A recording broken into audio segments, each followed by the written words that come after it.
Welcome back to Dark Corners Streaming. Available to stream on Netflix, #Alive is a South Korean zombie film shot last year but released post-COVID, and I guess its early scenes of isolation do feel more relevant because of that. Given our familiarity with the zombie film, I think #Alive makes a great decision by not sweating the setup. We know how this goes, we can get by on the basics. 인구 밀집 지역에서 빠르게 확산되는 전염 현상에 주요 도시들은 이미 통제가 불가능한 혼돈이 계속되고 있습니다. Another good decision is to give lead character Oh Jung-woo an up-close and personal encounter early on. 이거 아무것도 아니야. 아니야. So he gets it, and we get an idea of how he reacts in a crisis.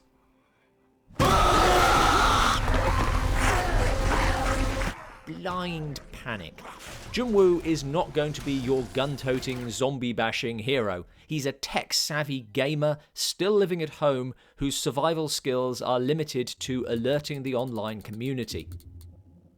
Which I found an interesting route to take. One thing 2020 has proved is how technology can be used in innovative ways in a disaster.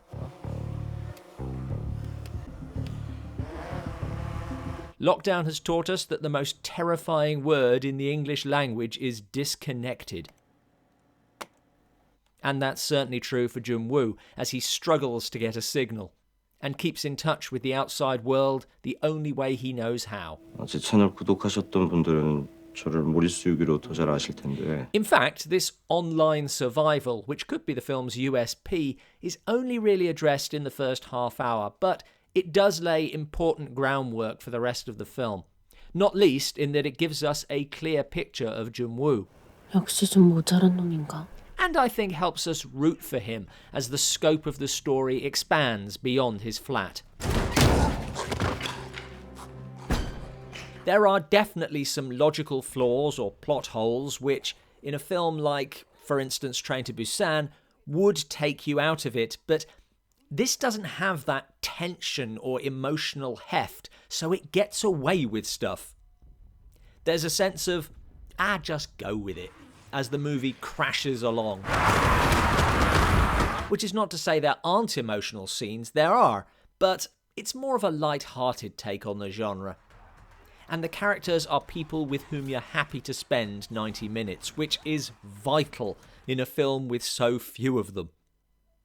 Overall, this is not doing anything special or reinventing the genre. I doubt it'll stay with you for longer than the time it takes to watch, but it is an entertaining watch, maybe surprisingly so, and there are some good-looking zombies. Thanks for watching. Increasingly, you can divide zombie films into emotional and roller coaster. Which are your favourites from each side? Let us know in the comments below.